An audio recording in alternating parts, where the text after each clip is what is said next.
আজ আমি করব পেয়ারা মাখা। সো হ্যালো এভরিওয়ান, আমি পশ্চিম মেদিনীপুর জেলার গোয়ালতোড় থেকে মনু মণ্ডল। তো প্রথমেই আমি পেয়ারাগুলোকে ভালো করে ধুয়ে নিয়েছি, তারপর কেটে নিচ্ছি। বেশ সরু সরু করে কিন্তু কাটতে হবে। তো পেয়ারাগুলো আমি একটা একটা করে সব ভালো করে কেটে নিচ্ছি।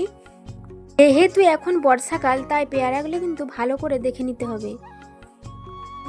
তারপর আমি এর মধ্যে বিট নুন আর সামনে যে কাঁচা লঙ্কাগুলো আছে, কাঁচা লঙ্কাগুলো কুচি কুচি করে ভালো করে কেটে নিচ্ছি।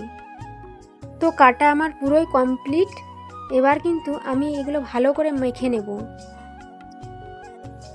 তো কাটা কিন্তু আমার কমপ্লিট হয়ে এসছে। এবার আমি এগুলো ভালো করে নুন আর লঙ্কা গুঁড়ো দিয়ে ভালো করে মাখিয়ে নিচ্ছি। আর এই লেবুটাও কিন্তু তার সঙ্গে দিয়ে দেব। তারপর দেখি টেস্টটা কেমন হয়। ও জাস্ট অসাধারণ, মানে